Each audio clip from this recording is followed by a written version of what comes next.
نحمده ونصلي على رسوله الكريم اما بعد فاعوذ بالله من الشيطان الرجيم بسم الله الرحمن الرحيم رب اشرح لي صدري ويسر لي امري واحلل عقدة من لساني يفقهوا قولي۔ ناظرین، پروگرام اللہ کے خوبصورت نام کے ساتھ آپ کی خدمت میں حاضر ہوں۔ آج انشاءاللہ العزیز ہم اللہ سبحانہ وتعالیٰ کے نام الالہ پر بات کریں گے۔ الالہ کا معنی ہے معبود، خاص معبود۔ معبود کون؟ جس کی عبادت کی جائے۔ اللہ سبحانہ وتعالیٰ کی عبادت، اسی سے محبت اور اسی کے آگے جھکنا اور اس کے سامنے عاجزی کا اظہار۔ وہ کیوں؟ وہ اس لیے کہ انسان اپنی فطرت کے اعتبار سے مجبور ہے کہ وہ اپنے سے بڑے کے آگے جھکے، اسے کسی نہ کسی کے آگے ضرور جھکنا ہے، کیونکہ وہ اس کے اندر یہ مادہ موجود ہے، وہ اس کے بغیر رہ نہیں سکتا، اس کے بغیر اس کی تکمیل نہیں ہوتی۔ انسان ہمیشہ یہ چاہتا ہے کہ وہ کسی سے شدید محبت کرے، کسی کے آگے جھکے، کسی کا سہارا لے، کسی کو اپنے غم اور رنج کی حالت میں پکارے، کوئی ہو جو ہر حال میں اس کی سننے والا ہو، جو اس کا دکھ دور کرنے والا ہو۔ تو اللہ سبحانہ وتعالیٰ کے سوا وہ کون ہو سکتا ہے؟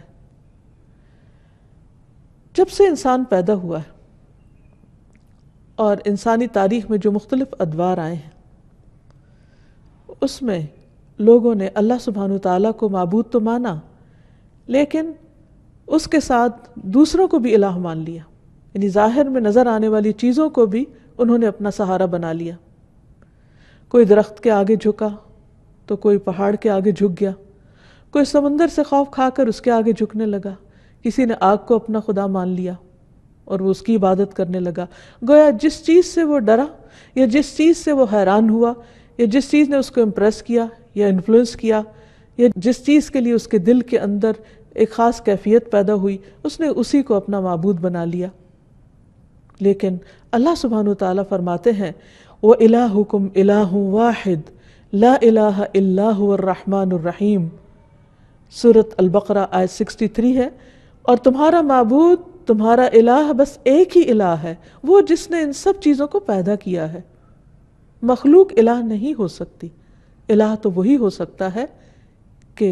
جس کے سب تابع ہوں، جس کے آگے پوری کائنات جھکی ہوئی ہو۔ فرمایا اس کے سوا کوئی اور معبود نہیں، وہ بے حد رحم کرنے والا، نہایت مہربان ہے۔ عربی زبان میں الہ کا لفظ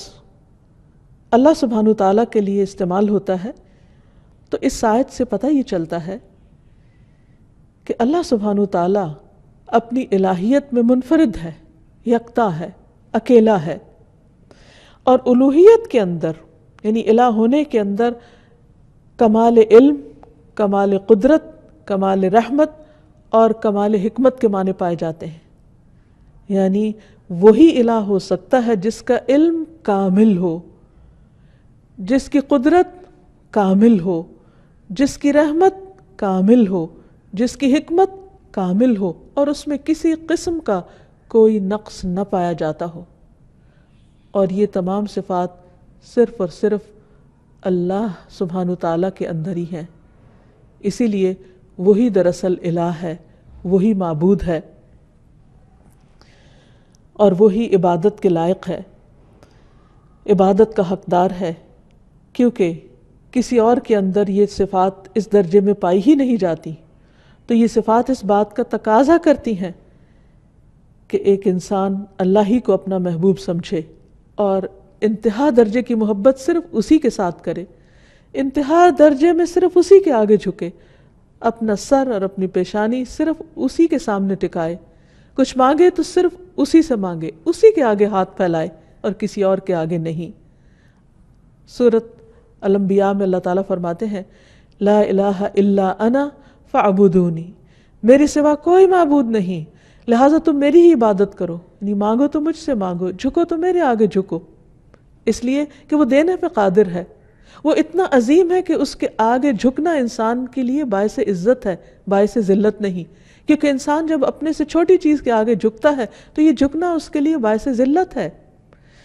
اسی طرح ایک سورۃ طٰہٰ میں فرمایا اننی انا اللہ لا الہ الا انا فاعبدنی،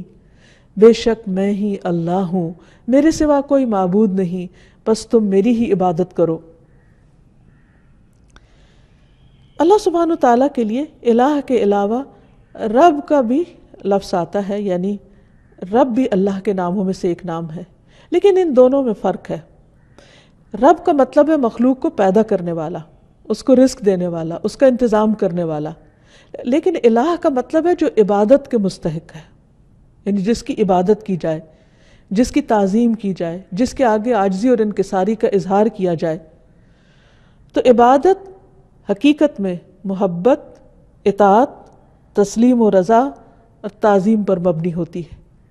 اور یہ صرف الہ ہی کے لیے ہو سکتی ہے۔ تو اس میں دراصل توحید الوہیت کی طرف دعوت دی گئی ہے، اور جہاں الہ کا لفظ آیا ہے وہاں ساتھ شرک کی نفی بھی کی گئی ہے کہ لا الہ الا انت یا لا الہ الا اللہ۔ پھر یہ ہے کہ اللہ سبحانہ وتعالیٰ نے اپنا یہ نام خود رکھا ہے، اضافت کے ساتھ بھی اور اس کے بغیر بھی، اور حقیقت یہ ہے کہ تمام انبیاء بھی اس نام کو استعمال کرتے رہے ہیں۔ ہم دیکھتے ہیں کہ سورۃ البقرہ میں اللہ تعالیٰ کا ارشاد ہے، اللہ تعالیٰ جب یعقوب علیہ السلام کی وفات کا وقت ذکر کرتے ہیں کہ ام کنتم شہداء اذ حضر یعقوب الموت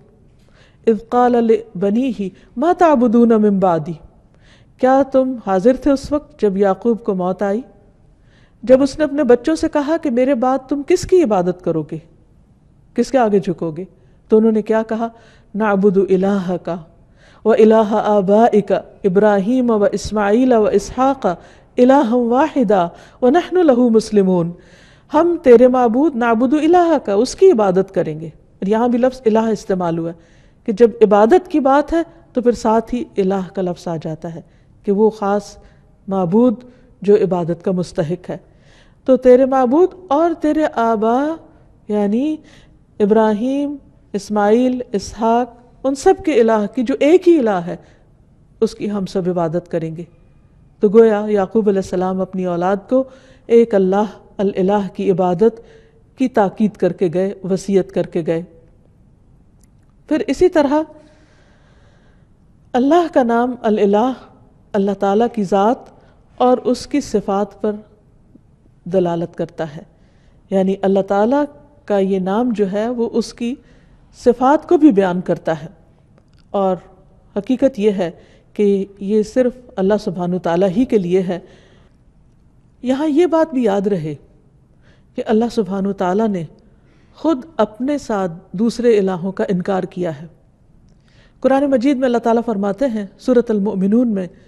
مَتَّخَذَ اللَّهُ مِن وَلَدٍ، اللہ نے کوئی اولاد نہیں بنائی، وَمَا كَانَ مَعَهُ مِنْ إِلَٰهٍ، اور اس کے ساتھ کبھی کوئی الہ رہا ہی نہیں، کوئی اور الہ ہے ہی نہیں، نہ تھا نہ ہے اور نہ کبھی ہو سکتا ہے۔ کیوں؟ اس کے لیے بہت خوبصورت دلیل دی گئی کہ اِذًا لَذَهَبَ كُلُّ إِلَٰهٍ بِمَا خَلَقَ، اگر کوئی اور الہ ہوتا تو وہ جو اس نے بنایا ہوتا وہ اپنے ساتھ لے جاتا، یہ باہم کلیش بھی ہوتا۔ وَلَعَلَىٰ بَعْضُهُمْ عَلَىٰ بَعْضٍ، اور ان میں سے بعض پہ چڑھائی کر دیتے، کیونکہ جب اختیارات بہت سے لوگوں کے ایک جیسے ہوں تو ان میں سے پھر وہ دوسروں سے آگے بڑھنے کے لیے ان کو ہرانے کی کوشش کرے گا۔ سبحان اللہ، اللہ پاک ہے عما یصفون، اس سے جو وہ وصف بیان کرتے ہیں اللہ کا، یعنی اللہ سبحانہ تعالیٰ کے ساتھ کوئی اور الہ ہو ہی نہیں سکتا، کیونکہ کوئی اور ایسی صفات کے لائق ہی نہیں اور کوئی معبود ہے ہی نہیں۔ عبادت کا مستحق صرف اللہ ہے۔ تمام انبیاء نے اسی کی دعوت دی ہے، اعبدوا اللہ ما لکم من الہ غیرہ، اللہ کی عبادت کرو، اس کے سوا تمہارا کوئی الہ نہیں۔ واعبدوا اللہ ولا تشرکوا بہ شیئا، اور اللہ کی عبادت کرو اور اس کے ساتھ کسی کو شریک نہ ٹھہراؤ، کیونکہ ہماری زندگی کا مقصد ہی عبادت ہے، اور عبادت اللہ کا حق ہے، اس لیے ہمیں سوچ سمجھ کر اس حق کو ادا کرنا ہے۔ ایسا نہ ہو کہ ہم کوشش بھی کریں، محنت بھی کریں، لیکن وہ اس کے ہاں قبول نہ ہو جس نے دراصل ہمیں پیدا ہی اس کام کے لیے کیا ہے۔ معاذ رضی اللہ عنہ سے مروی ہے کہ نبی صلی اللہ علیہ وسلم جس گدھے پر سوار تھے، میں اس کے اوپر آپ کے ساتھ پیچھے بیٹھا ہوا تھا، سواری کر کے کہیں جا رہے تھے۔ اس گدھے کا نام عفیر تھا۔ آپ نے فرمایا، اے معاذ، کیا تمہیں معلوم ہے کہ اللہ تعالیٰ کا حق اپنے بندوں پر کیا ہے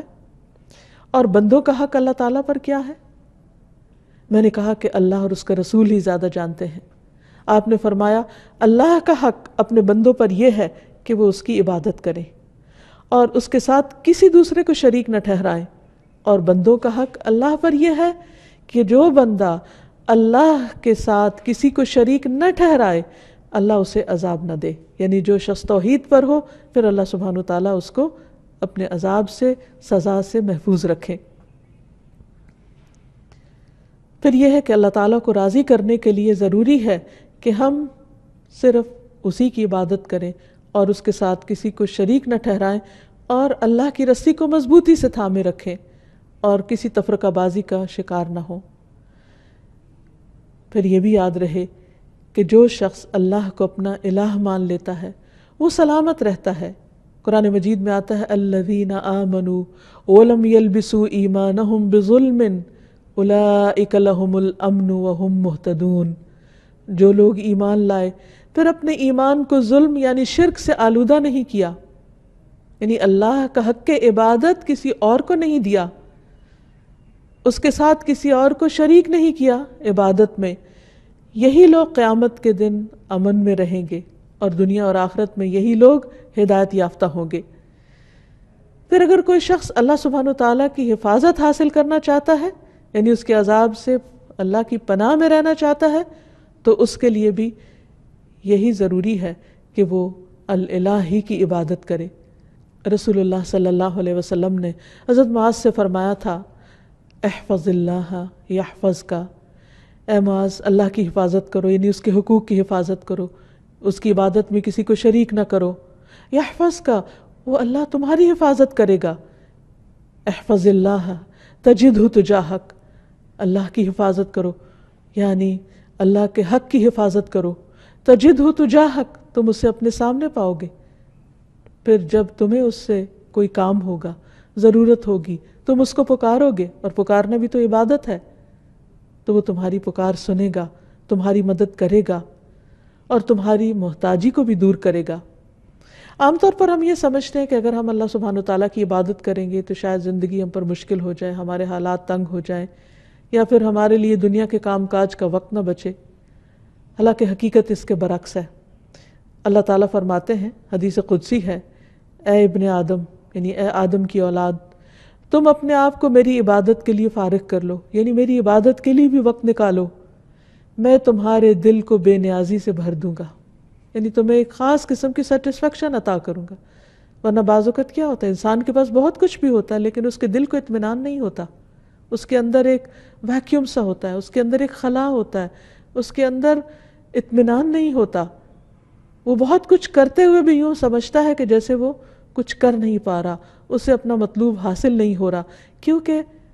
مطلوب حاصل اسی وقت ہو سکتا ہے جب وہ اللہ کو اپنا مطلوب بنائے اور اس کی عبادت کرے۔ تو اللہ تعالیٰ کا یہ وعدہ ہے کہ جو شخص اللہ کی عبادت کے لیے وقت نکالے گا، مثلا وقت پر نماز پڑھے گا،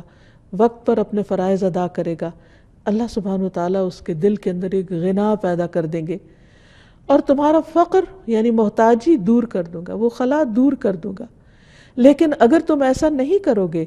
تو میں تمہارے دونوں ہاتھ کاموں میں مشغول کر دوں گا، انتہائی مصروف ہو جاؤ گے، اور اس کے باوجود تمہارا فقر، تمہاری محتاجی، تمہاری ضرورت دور نہیں ہوگی۔ یعنی خواہ انسان کے پاس کتنا کچھ بھی ہو، اس کے اندر یہی ایک احساس ہوگا کہ ابھی میرے پاس کچھ نہیں، سب کچھ ہوتے ہوئے بھی اس کو اللہ کی نعمتیں یاد نہیں رہیں گی، اور اس کے دل کے اندر ایک خوف اور ایک پریشانی اور ایک بے چینی سی رہے گی۔ اس کے برعکس جو لوگ عبادت کریں گے وہ دنیا میں بھی مطمئن رہیں گے اور آخرت میں بھی اللہ کے عرش کے سائے میں اور جنت میں ہوں گے۔ نبی صلی اللہ علیہ وسلم نے فرمایا، 7 قسم کے لوگوں کو اللہ تعالیٰ اس دن اپنے عرش کے سائے تلے جگہ عطا فرمائیں گے جس دن اس کے سائے کے سوا کوئی سایہ نہ ہوگا۔ ان میں سے ایک وہ نوجوان جس کی جوانی اللہ کی عبادت میں گزری، کیونکہ بہت سے لوگ جوانی کی حالت میں اللہ تعالیٰ کی طرف رجوع نہیں کرتے۔ وہ سوچتے ہیں کہ جوانی تو دنیا میں انجوائے کرنے کے لیے ہے، دنیا کمانے کے لیے، جب سب کچھ کر چکیں گے، جب سارے شوق پورے کر لیں گے تو ہاں پھر بڑھاپے میں اللہ کی عبادت کے لیے اپنے آپ کو فارغ کر لیں گے، ریٹائرمنٹ کی عمر میں پھر عبادت ہو جائے گی۔ نہیں، ہمیں نہیں معلوم کہ ہم ریٹائرمنٹ کی عمر کو پہنچتے ہیں یا نہیں، بڑھاپے والی زندگی ملتی بھی ہے یا نہیں، اور اگر ملے بھی تو وہ اپنے ساتھ 100 تکلیفیں لے کر آتا ہے، پھر وہ تو سب سے نکمی عمر ہوتی ہے۔ تو کیا کسی مومن کو یہ زیب دیتا ہے کہ وہ اپنی زندگی کا بہترین حصہ تو اس فانی دنیا کے لیے خرچ کرے، اس فانی دنیا میں استعمال کرے، اور اپنی زندگی کا نکمہ حصہ اللہ سبحانہ وتعالیٰ کو دے؟ تو اسی لیے جو لوگ اپنی زندگی کا بہترین حصہ یعنی جوانی اللہ کی عبادت میں گزاریں گے، اللہ تعالیٰ کی طرف سے عائد کردہ جو فرائض ہیں ان کو پورا کرتے ہوئے گزاریں گے، اللہ تعالیٰ کی اطاعت اور فرما برداری میں گزاریں گے، تو اللہ سبحانہ وتعالیٰ قیامت کے اس طویل دن جو ایک دن 50,000 سال کا ہے، جس دن سورج بہت قریب آ چکا ہوگا، اس دن اللہ تعالیٰ ایسے لوگوں کو اپنے عرش کے سائے تلے جگہ دیں گے۔ نبی صلی اللہ علیہ وسلم نے یہ بھی فرمایا، جو شخص اللہ کی عبادت اس طرح کرے کہ اس کے ساتھ کسی کو شریک نہ کرے، اور شرک کرنے میں صرف ایسا نہیں کہ غیر اللہ یا ایسے آبجیکٹس کی پوجا کرنا جو اللہ نے تخلیق کیے ہیں، بلکہ اس میں ریاکاری کرنا، شو آف کرنا، لوگوں کو خوش کرنے کے لیے دین کے کام کرنا۔ اگر انسان صرف اور صرف اللہ کی رضا کے لیے اچھے کام کرتا ہے، نماز قائم کرتا ہے، زکوٰۃ دیتا ہے، اللہ کی بات سنتا ہے اور مانتا ہے، تو اللہ تعالیٰ اسے جنت کے 8 دروازوں میں سے داخل ہونے کا اختیار دے دے گا کہ جس سے چاہو چلے جاؤ، جو تمہیں پسند ہے اس سے اندر آ جاؤ۔ یعنی کس قدر شاندار ویلکم ہوگا ایسے شخص کا جو دنیا میں شوق سے، رضا سے، خوشی سے اللہ کی طرف دوڑتا ہے، اللہ کی عبادت کرتا ہے۔ تو یہاں یاد رہے کہ عبادت کے 2 اہم اصول بھی ہیں، اور جب تک یہ 2 چیزیں عبادت میں شامل نہ ہوں اس وقت تک عبادت کا حق ادا نہیں ہوتا۔ پہلی چیز اخلاص ہے کہ انسان جو کچھ اللہ کے لیے کرے بس وہ پھر اللہ ہی کے لیے کرے، کسی اور کے لیے نہیں کرے، اس کی نیت صرف اللہ کے لیے خالص ہو، وہ اس کو خوش کرنے کے لیے، اس کی رضا کے لیے، اس کی محبت حاصل کرنے کے لیے، اس کے دیدار کی خاطر ہر عمل کرے۔ اور دوسری چیز، جس چیز کو وہ خاص عبادت سمجھ کے کرتا ہے اسے رسول اللہ صلی اللہ علیہ وسلم کے طریقے کے مطابق کرے، کیونکہ جب عمل خالص ہوگا تو وہ اس کی باطن کی خوبصورتی کی دلیل ہے۔ اور جو شخص سنت کی پیروی کرتا ہے تو نبی صلی اللہ علیہ وسلم کا عمل سب سے خوبصورت عمل تھا۔ اللہ سبحانہ تعالیٰ نے آپ کو اسوۃ حسنہ بنا کر بھیجا، لقد کان لکم فی رسول اللہ اسوۃ حسنہ، تمہارے لیے اللہ کے رسول صلی اللہ علیہ وسلم کی زندگی میں خوبصورت نمونہ ہے۔ تو یہ خوبصورت نمونہ جب کوئی شخص اختیار کرتا ہے تو اس کی زندگی حقیقت میں خوبصورت ہو جاتی، اس کے سارے اعمال، اس کے طور طریقے خوبصورت ہو جاتے ہیں، اور ایسا شخص ایک بہترین حالت میں اللہ سبحانہ تعالیٰ کے سامنے حاضر ہوگا۔ اللہ تعالیٰ ہمیں بھی ان لوگوں میں شامل کر لے کہ جو احسن طریقے پر اللہ کی عبادت کرتے ہیں، ایسی عبادت جو اس کو پسند آ جائے۔ اسی لیے نبی صلی اللہ علیہ وسلم نے اچھی عبادت کا جو کرائیٹیریا بتایا وہ کیا ہے کہ تم اس طرح اللہ کی عبادت کرو گویا تم اس کو دیکھ رہے ہو، اور اگر یہ کیفیت نہ ہو تو یہ تو ضرور یاد رکھو کہ وہ تمہیں دیکھ رہا ہے۔ تو جو بھی شخص یہ سوچ کر اللہ کی عبادت کرے گا کہ وہ اس وقت اللہ کی نگاہ میں ہے، تو وہ لوگوں کے سامنے ہو یا تنہائی میں ہو، وہ اچھے کام ہی کی کوشش کرے گا، وہ اپنے ہر کام کو بہترین طریقے پر انجام دینے کی کوشش کرے گا، کیونکہ اس کا یہ احساس اس کے کام کی کوالٹی پر اثر انداز نہیں ہونے دے گا۔ نبی صلی اللہ علیہ وسلم نے ایک خوبصورت دعا سکھائی ہے ہر نماز کے بعد پڑھنے کے لیے، اللہم اعنی علی ذکرک و شکرک و حسن عبادتک، اے اللہ اپنا ذکر، اپنا شکر اور اپنی خوبصورت عبادت کی توفیق عطا فرما، اس پر میری مدد فرما. کیونکہ انسان کے ساتھ بہت سی مشکلات بھی ہیں. خود اس کا اپنا نفس اندر سے بعض اوقات ایسے فتنے میں مبتلا ہو جاتا ہے کہ عبادت کی حلاوت ختم ہو جاتی ہے. اسی طرح بعض اوقات شیطان کے ڈالے ہوئے وسوسے یا لوگوں کی باتیں، باہر کا ماحول انسان پر اثر انداز ہوتا ہے اور وہ اللہ سبحانہ وتعالیٰ کی عبادت کا حق ادا نہیں کرتا یا عبادت کو انجوائے نہیں کرتا. اس لیے جو ہی ایک عبادت مکمل ہو تو اگلی عبادت کے لیے، یعنی ایک نماز کے اختتام پر اگلی نماز کے لیے اور اگلی مزید عبادات کے لیے انسان دعا کرے، کیونکہ اللہ کی عبادت پر اللہ تعالیٰ ہی بہترین طریقے پر مدد کر سکتے ہیں. پھر اسی طرح یہ ہے کہ انسان اپنی عبادات میں کمی کوتاہی نہ کرے. اب دیکھیے کہ ذرا تھوڑی دیر کے لیے سوچئے کہ مثلاً اگر آپ کا حق کسی پر ہو اور وہ اس کو ادھورے طریقے سے ادا کرے تو آپ کو کیسا لگے گا؟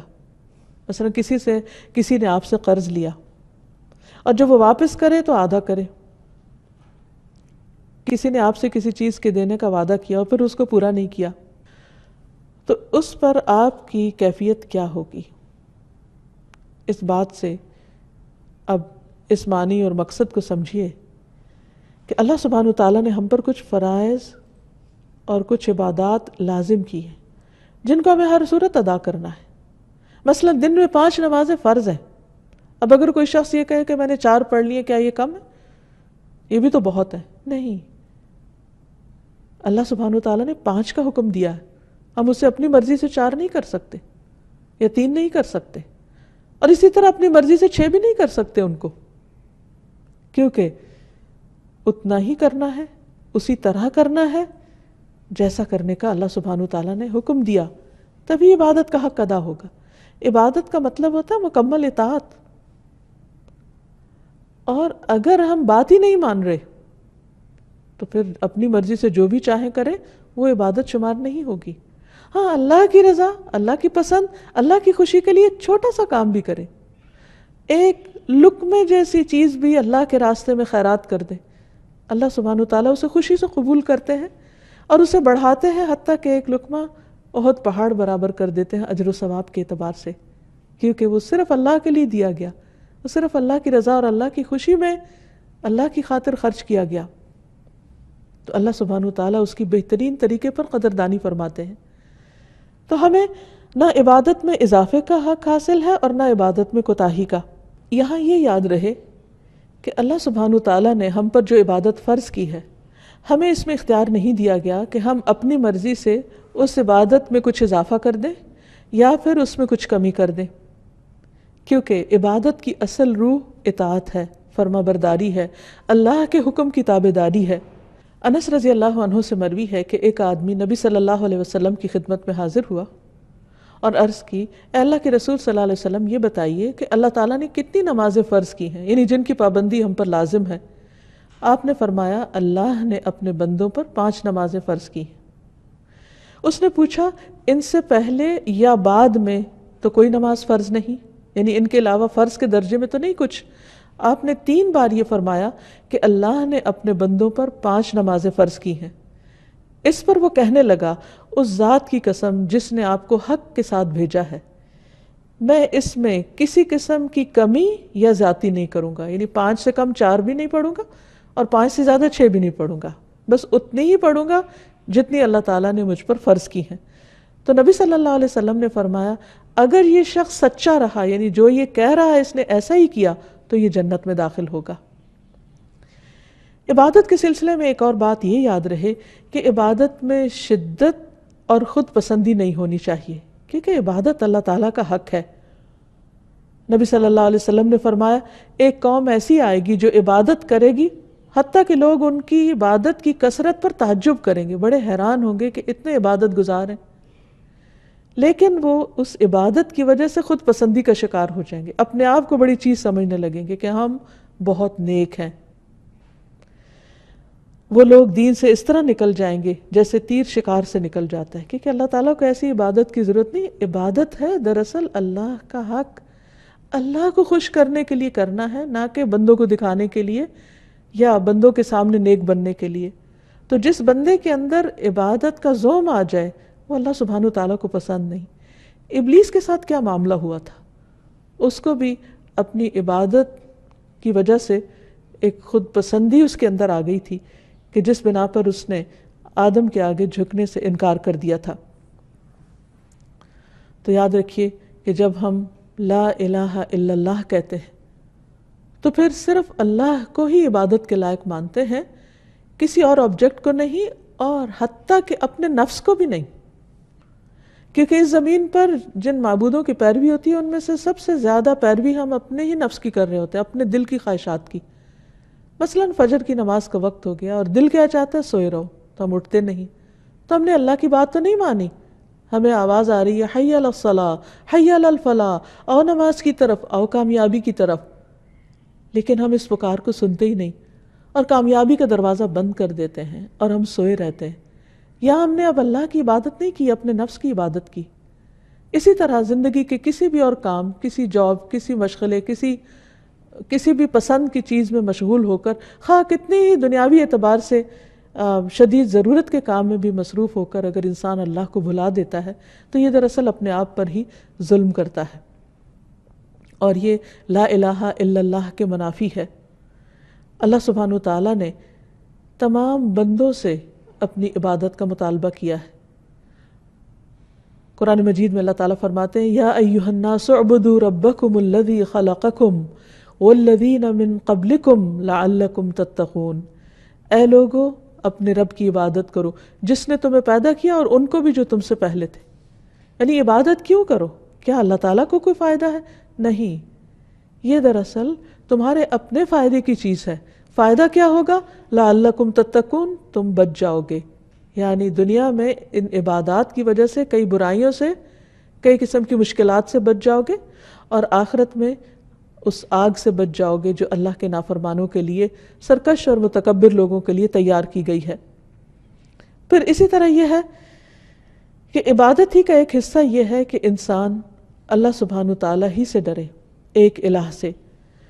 اللہ تعالیٰ فرماتے ہیں وقال اللہ لا تتخذوا الہین اثنین انما هو الہ واحد فایای فارہبون، اور اللہ تعالیٰ نے فرمایا تم دو معبود نہیں بناؤ، یعنی تین اور تین سے زیادہ تو دور کی بات، ایک سے دوسرا بنانے کی بھی اجازت نہیں، وہ تو صرف وہی ایک معبود ہے، اور مجھی سے تم ڈرو۔ یعنی عبادت میں یہ بھی شامل ہے کہ انسان اللہ تعالیٰ سے ڈرتا رہے، اور بعض اوقات انسان محبت میں عبادت کرتا ہے اور بعض اوقات اللہ کے عذاب سے ڈرتے ہوئے عبادت کرتا ہے، تو دونوں چیزیں انسان کے اندر ایک اعتدال پیدا کرتی ہیں۔ پھر یہ بھی یاد رکھیے کہ لا الہ الا اللہ کہنا صرف انسان کے لیے آخرت کی نجات کا ذریعہ ہی نہیں، بلکہ دنیا میں بھی بہترین قسم کا قول ہے۔ رسول اللہ صلی اللہ علیہ وسلم نے فرمایا افضل ذکر لا الہ الا اللہ ہے۔ ایک اور جگہ پر فرمایا کہ جس نے لا الہ الا اللہ کہا تو ایک دن یہ کلمہ اسے مصیبتوں سے نجات دلائے گا، اس سے پہلے جو کچھ ہو چکا سو ہو چکا، لیکن لا الہ الا اللہ کہنے سے اس کی نجات ہو جائے گی۔ جو شخص سچے دل سے اللہ کو پکارے اس پر آسمان کے دروازے کھل جاتے ہیں۔ ابو ہریرہ رضی اللہ عنہ کہتے ہیں کہ نبی صلی اللہ علیہ وسلم نے فرمایا جب بھی بندہ خالص ہو کر لا الہ الا اللہ کہتا ہے تو اس پر آسمان کے دروازے کھول دیے جاتے ہیں، یہاں تک کہ یہ کلمہ عرش تک پہنچ جاتا ہے۔ یہ اس وقت ہوتا ہے جب انسان کبیرہ گناہوں سے بچتا رہتا ہے۔ نبی صلی اللہ علیہ وسلم نے فرمایا جس نے لا الہ الا اللہ وحدہ لا شریک لہ لہ الملک ولہ الحمد وہو علی کل شیء قدیر پڑھا اور خالص ہو کر کہا، زبان سے اس کی تصدیق کی، تو اس کے لیے آسمان کے دروازے کھول دیے جاتے ہیں، حتیٰ کہ اللہ تعالیٰ زمین میں اس کہنے والے کی طرف دیکھتا ہے، یعنی کس نے یہ کلمہ کہا، اور جس کی طرف اللہ تعالیٰ نے دیکھ لیا اس بندے کا یہ حق ہے کہ اللہ تعالیٰ اس کا مطالبہ اس کو عطا کر دے۔ اسی لیے نبی صلی اللہ علیہ وسلم نے یہ بہت ہی خوبصورت بات ہمیں بتائی کہ عرفہ کے دن کی بہترین دعا جو تمام انبیاء نے مانگی وہ ہے لا الہ الا اللہ وحدہ لا شریک لہ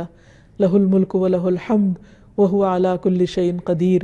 اس میں اللہ سبحانہ تعالیٰ کی وحدانیت کا ذکر بھی ہے، شرک کی نفی بھی ہے، اللہ سبحانہ تعالیٰ کی تعریف کی بات بھی ہے، اور اس کی قدرت کا اقرار بھی ہے کہ وہی ہر چیز پر قدرت رکھتا ہے۔ اس میں آپ دیکھیے براہ راست کچھ بھی نہیں مانگا گیا، صرف اللہ سبحانہ تعالیٰ کی وحدانیت اور اس کی تعریف کا ذکر ہے، تو جو شخص یہ کلمہ پڑھ لیتا ہے تو اللہ سبحانہ تعالیٰ اس پر نظر رحمت فرما دیتے ہیں۔